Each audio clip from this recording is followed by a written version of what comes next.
you everyone for joining this webinar. We'll be talking about EMI scheme in particular, which stands for Enterprise Management Incentives. Here, let's move to the next slide. We are Fusion Consulting Group. Here we offer a 360 advisory service, which includes what you can see here on the slide, tax advice, both UK and US, accountancy services, recruitment services, legal, which is where I'm in, and also international and consulting services as well. So, as mentioned just now, this webinar will be focusing on EMI scheme, how it works, what are the regulatory position on it, and why is it attractive to UK private or at times public companies. So as introduced myself earlier, I'm a solicitor here, and Henry, I'll let him introduce himself. So hi guys, my name's Henry. I'm Senior Tax Advisor here at Fusion Tax, dual qualified US and UK tax advisor. So I deal primarily with individuals and companies, both sides of the pond, but we're all based in here in North London. And we, myself and Hamilton as well, deal with a lot of these types of schemes, not just from the tax side, but obviously the legal side. But the idea of having your lawyer and your tax advisor here in the same room is that we can deal with the sort of compliance and legals that come off of setting up one of these schemes. But as you were here today, there's quite a few different nuances to each of the schemes. But even when you set one up, there's going to be some compliance to deal with HMRC and the relevant tax authorities, which we'll talk a bit more about today. Over to you, Hamilton. Thank you, Henry. To start this webinar off, just as a quick introduction to employee share schemes, there are various options out there. To name a few, there is one called Save As You Earn.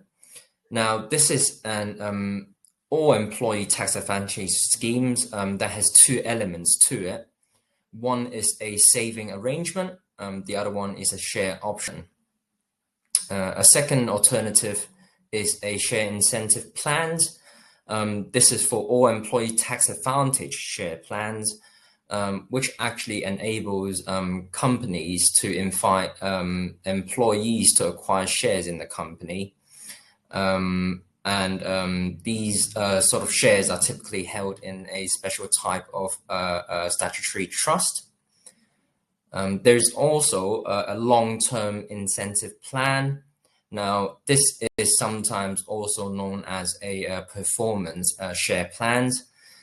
This is actually a discretionary share incentive arrangement, generally operated by listed companies, not as much as private companies. This one in particular is actually not tax advantage, so it's less common. Moving on from that one, there's one also called company share option plans. This is a discretionary form, which is tax advantage scheme, like the EMI, which we'll discuss in more detail throughout this webinar.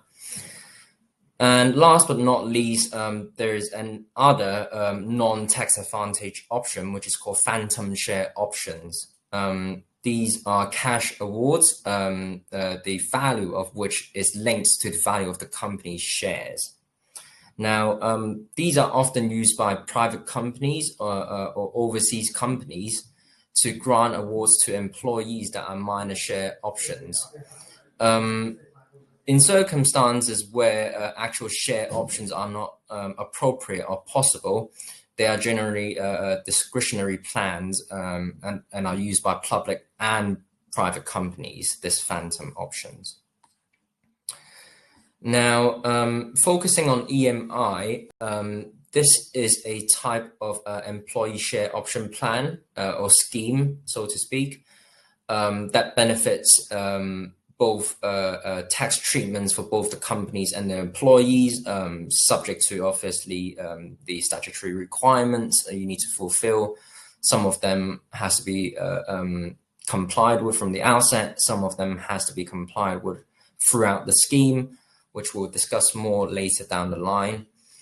EMI scheme is mainly regulated by the Income Tax Earnings and Pensions Act 2003, in particular Chapter 5, Chapter 9, and Schedule 5 of the Act. Moving on from here, I'll pass it on to my colleague Henry, who will talk about the benefits for the company and for the employees within the EMI scheme. So when we talk about any sort of share incentive scheme, obviously there are benefits for both employers and employees. Now, obviously for an employee, whatever any sort of income or value that you receive from a company, there's going to be some sort of tax and sometimes national insurance contributions impact from as an employee receiving value from your employer. In addition, the employer also has when you remunerate your staff, so if you pay them cold hard cash for their services, naturally you get your corporation tax deduction if you're a limited company and you're employing staff. So it's very important to understand that there's a double entry, there's two sides of the coin when you talk about any sort of incentive scheme, whether or not they're tax advantage or not. There's a tax impact for the company in terms of corporation tax, and then there's a corresponding income tax impact for the employee when they receive those shares from any sort of option scheme. Now, one of the advantages of having the EMI option scheme in particular is that you can elect to pass on the national insurance contribution impact to the employee when granted the option. So effectively, it's a way of passing the buck for to your employees, because the value that they may receive under these options may increase over time. So it's a way of remunerating your staff other than just using cash, but to try and retain them over a period of time. If you have options over that vest every year or 2 years, it just means that you're retaining those staff for longer periods of time. And from your side as an employer, the cost to you is a lot smaller. From the employee side of things, when you exercise your options, so if you receive an option from your employer to buy your shares in your company at the date they were granted to you, so say you were given an option valued at £1, so you can basically buy shares in the company for £1, say from 1 year from now, it means that you can effectively lock in the value in which you are able to exercise the share so that you can receive more value later. So from the tax perspective, when you exercise the option, at that point is where the tax comes in. So if your option, if your pre-agreed price is £1 per share, and the shares, when you exercise them, were worth £10, you have a £9 per share income tax liability when you exercise those shares. Now, typically in EMI schemes, when you have, when you give shares to employees, there's something called restricted units, which basically just means, obviously, if you're going to give shares in your company to your employees, you want to make sure that those employees can't just run away with the shares and leave your firm and effectively no longer become employees. You want to make sure that you have them for the duration of their tenure with your firm, so they're still incentivized to stay, because without in the absence of any restrictions, once the employee exercises their shares, they have shares in your company if you're an employer, and they can effectively own those shares in perpetuity. So it's very important when we talk about any sort of share incentive scheme that there's these restrictions put onto them, so that they effectively can give you as an employer ultimate discretion about how these shares are operated. And due to those restrictions, the value of these shares will go down, because a share a share with a lot of restrictions on it is going to be worth far less than a share with absolutely no restrictions on it that can be traded albeit not on public markets if you're not a public company, but they can still be traded and dealt with in accordance with any other shares. So what that means is the value of the shares when you get them as an employee are going to be quite small, because the value of the share is linked and is also depreciated by the fact that they have all of these covenants and restrictions on them. So we calculate, when we look at the tax, we're looking at the market value of these shares, but there is also, that market value is highly depressed. So from an employee's perspective, if you're sticking around and you're staying in your business, your employer, then you're going to have received a lower value, which means your income tax and national insurance is going to be lower. So the good news is you can effectively lower the amount of tax both the employee and employer have to pay when you give these sorts of option schemes, when you set up these option schemes given to your employees. And lastly, just to mention about, so specifically with the EMIs, one of the advantages of having those, they are a tax advantage scheme. So they give lower rates of capital gains tax upon a capital event in the future. So if the business, let's say you're an employer, you're planning on selling your business in 5 years from now, all of those shares, in any business, in order to sell your business, you're going to need those key personnel in order to facilitate any sort of sale, or maybe even a capital raise. So what that means is, as an employer, you will continue to want to retain these employees, but when they eventually have to sell their shares, so if the business is sold to another competitor, those shares are subject to capital gains tax. But with an EMI, the advantage is that you can get the lower rates of capital gains tax under business asset disposal relief, so that you're only paying 10% capital gains tax versus 20%. There's a bit about sort of the benefits. I'll pass back to Hamilton to talk a bit more about some of the requirements.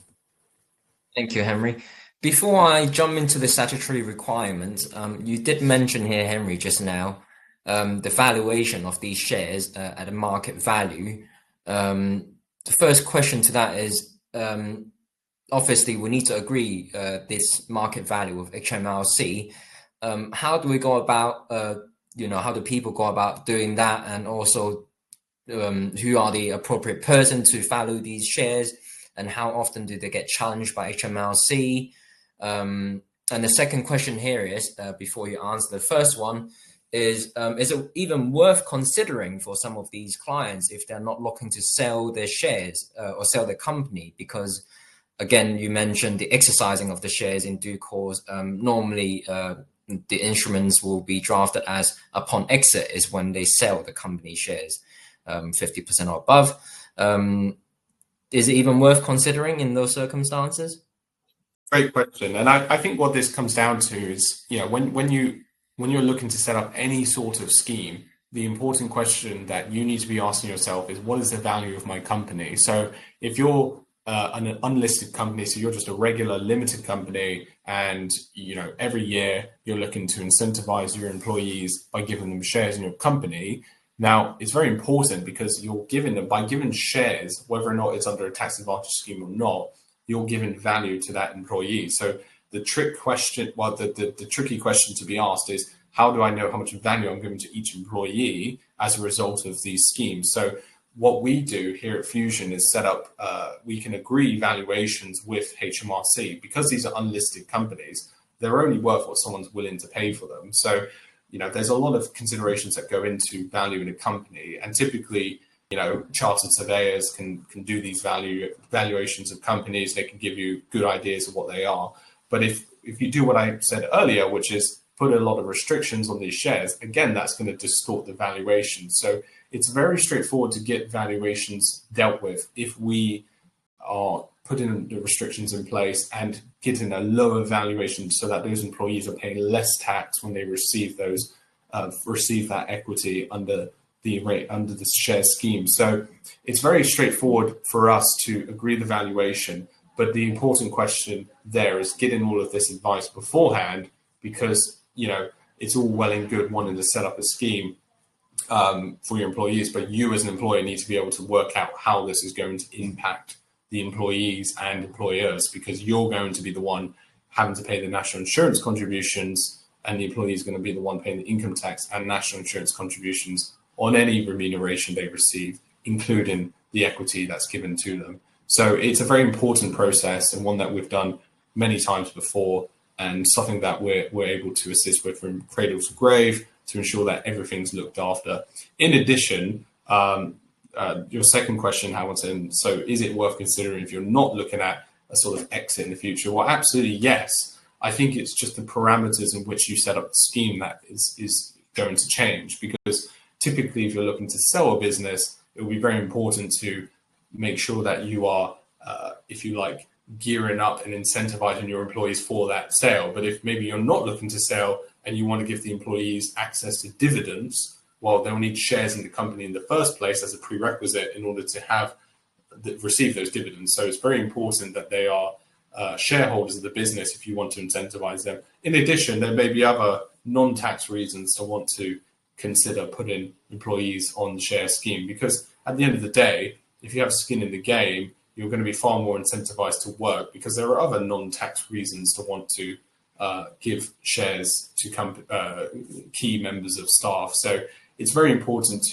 for you as an employer to look at the reasons why you're trying to incentivize your staff, and also what your business objectives are, because if you're looking at a sale or not, there may be a synergy with the share scheme because at the end of the day, it's about retaining and incentivizing. The keyword enterprise management incentive schemes. So they're trying to incentivize a certain behavior. So all of that can be done quite tax efficiently using one of these advantage schemes.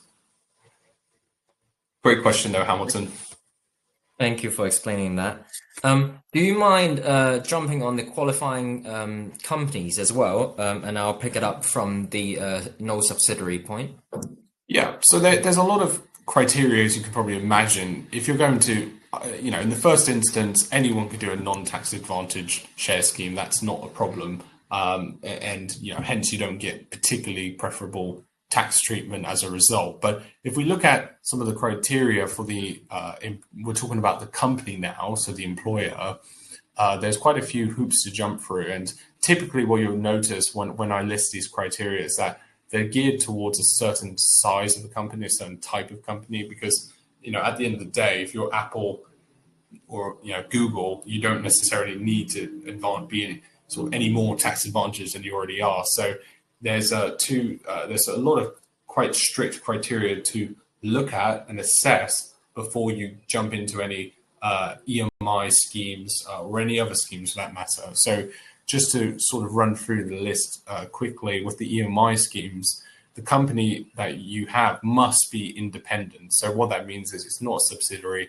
of another business, or if it is, then it's a qualifying subsidiary. So it basically means that the subsidiary or the company is doing a qualifying trade, which we'll talk about in a bit. But also importantly, the gross assets of the company must not exceed £30 million at the time of grant. So that's not exercise, that's grant. So the company may increase in value if you give a 5-year, say, exercise period, and it's 30 million or it's 29 million at the time of grant, but it increases to 50 million by the time you exercise. That's fine. It met the criteria at the time of grant. In addition, the company must have fewer than 250 full-time employees at the time of grant. So, really, these are sort of medium-sized businesses, not typically that large, but 250 gives enough room in there for some growth. The company must be a trading company. So very important distinction is trading, or the parent company needs to be part of a trading group. So trading meaning not investment. So if you're just, looking to buy properties and hold them, buy and hold, that would not be trading. That's an investment activity. So trading normally means, if you're generating economic value, say you're, a firm of conveyances or something like that, you're generating economic value. There are certain trading activities that will not qualify, and we'll talk a bit about those later. The company, lastly, the company must have a permanent establishment in the UK. So we're talking about very much British businesses in the UK. Obviously, they're advantaged in the sense that they're getting UK tax treatment, so therefore they must be UK permanent establishments. That doesn't mean the business needs to be a UK limited company, it just means they need to have this permanent establishment here in the UK. But the legislation doesn't normally define what specific excluded activities are, and the trade is usually wholly or exclusively. So what that means is it's all or nothing, really.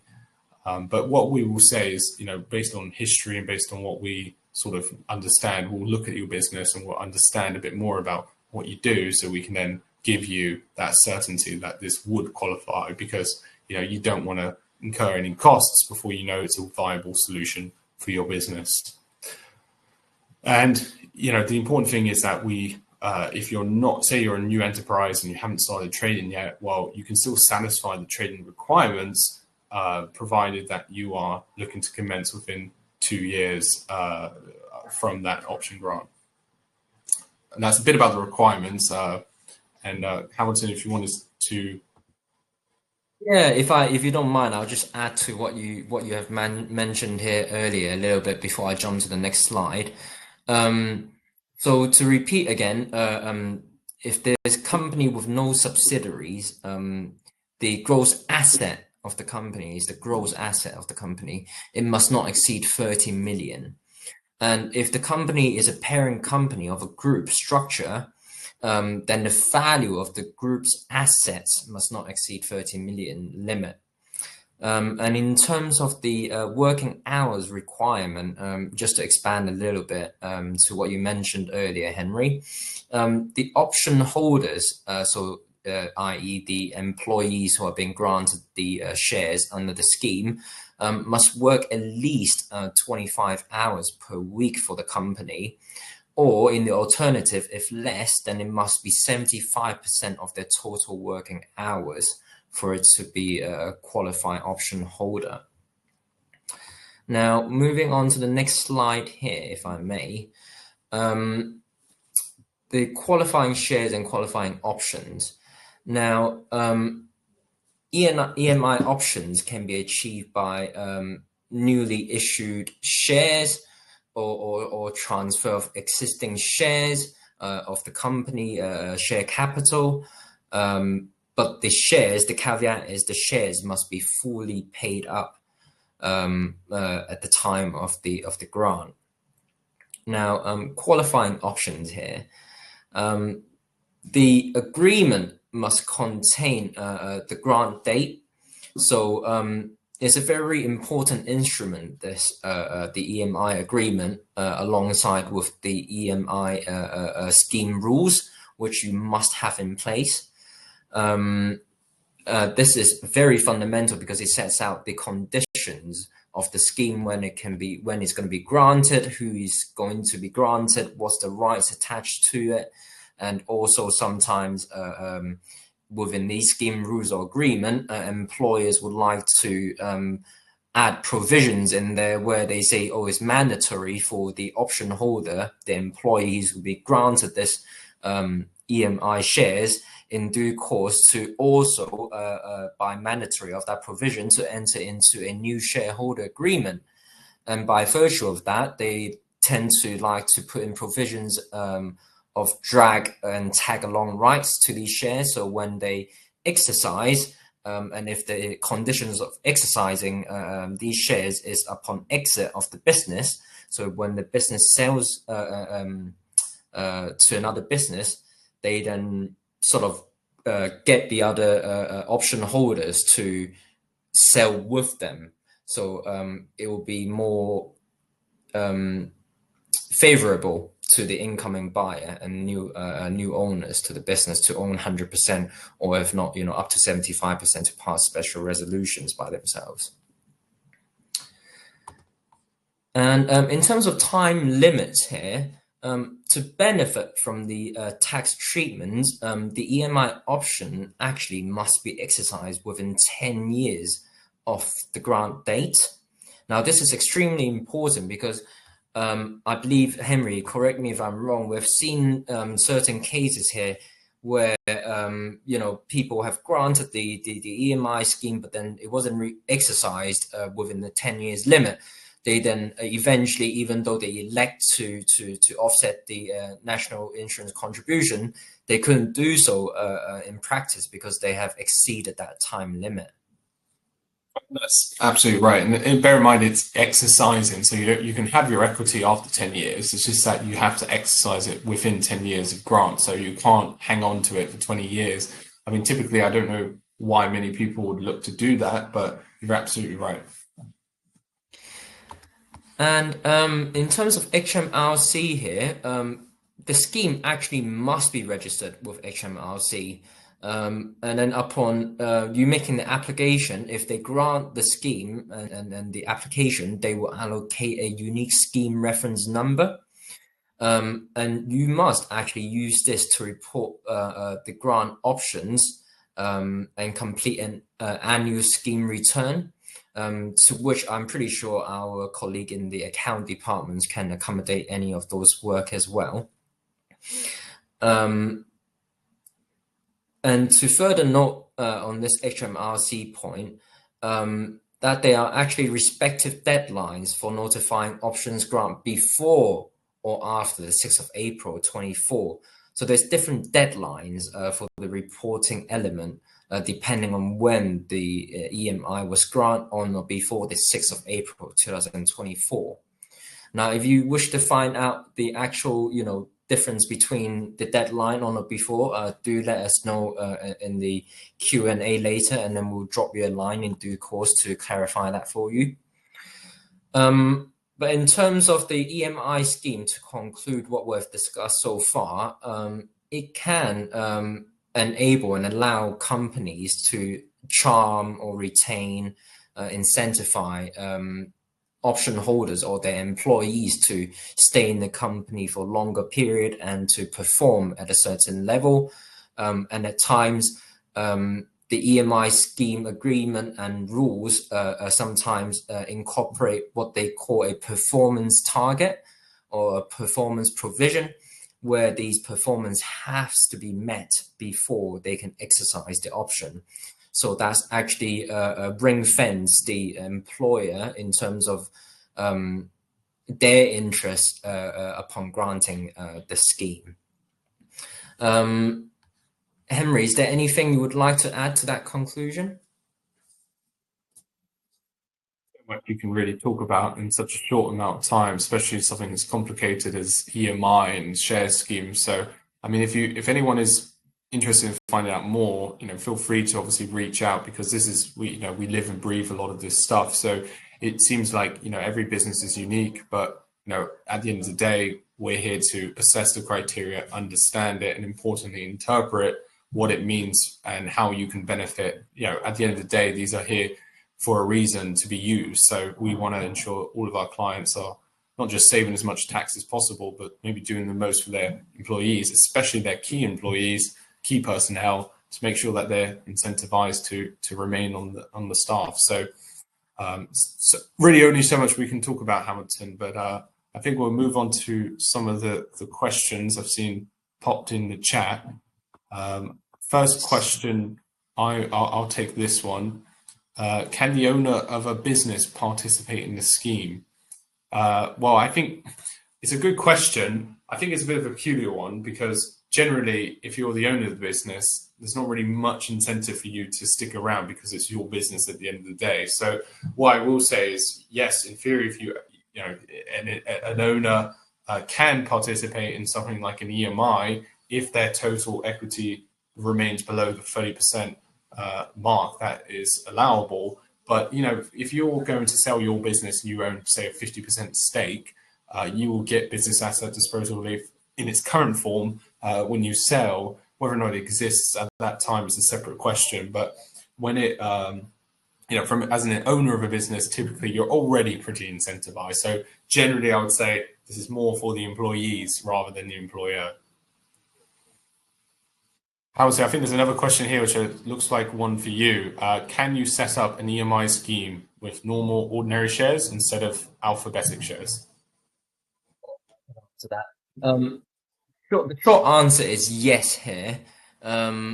Obviously, the problem is, one, you may lose control of the company if you were to give out too much of the current share capital of the company.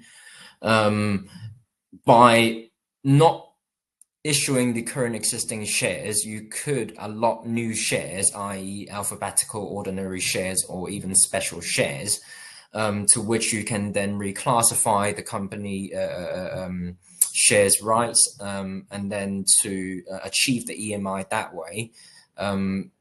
So it doesn't dilute the current existing pool, nor does it affect your voting rights or any sort of rights that are attached to the current shares. Yeah, great. And just two more last questions. So, Russell, or excuse me, can the company itself be a subsidiary of a holding company? Yes, it depends what the holding company does, because in most cases, just one subsidiary and the holding company is just there as a vessel that houses 100% of the shares. The holding company can, but it's slightly more complicated if there's other subsidiaries that are not qualifying, because bearing in mind, if you're giving away shares in a business, you need to give away shares in either the holding company or the subsidiary. So it's quite a complex answer depending on what the circumstances are surrounding your holding company. But short answer is possibly.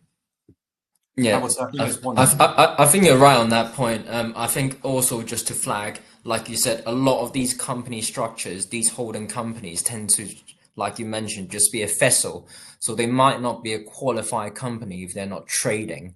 So that's a caveat we need to look out for in terms of answering that particular question here.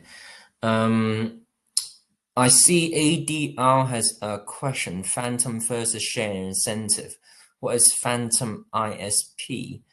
I'm not fully following the question. I'm sorry. Apologies if it's my problem here. Do let us, feel free to hit us up on email as well with that question if there's a bit more context there, but not something we're familiar with the phantom ISP. But that looks like all the questions from our side. If you have any more questions or other things you want to answer. I think there's one more here, Henry. It says, at one point, should I consider an EMI scheme? Yeah, I think we're running a little bit over, but just quickly on that, I would say really there's no perfect time, but there are certainly better times than others. So for example, if you're starting up a business and you're just looking at growing, then maybe it's not the right time for you. But I would say when you get to a certain size, maybe when you have a few more employees, because bear in mind a lot of these schemes are geared towards incentivizing employees. So we want to make sure that you are doing right by your employees. So we're talking very much about when you're trying to retain staff. So maybe you've sort of gotten over the initial hurdle and now you're looking at the sort of next 10 years of your business. I would say that's a really good time to really start looking at these things, because more than just tax, there's also really good non-tax reasons such as incentive that you want to retain those employees. Thank you, Henry. We've got some... Again, the ADR, can you please drop us an email so then we can clarify your question and get back to you? Yeah. So we've got some wonderful summer series coming up. Obviously, it's the general election around the corner here in the UK. We're going to have a fabulous little election special, which we'll look at what the sort of, I think we all sort of know what the outcome is going to be, but it'll be good to just talk a bit more about some of the policy manifesto, tax points, all those sorts of things.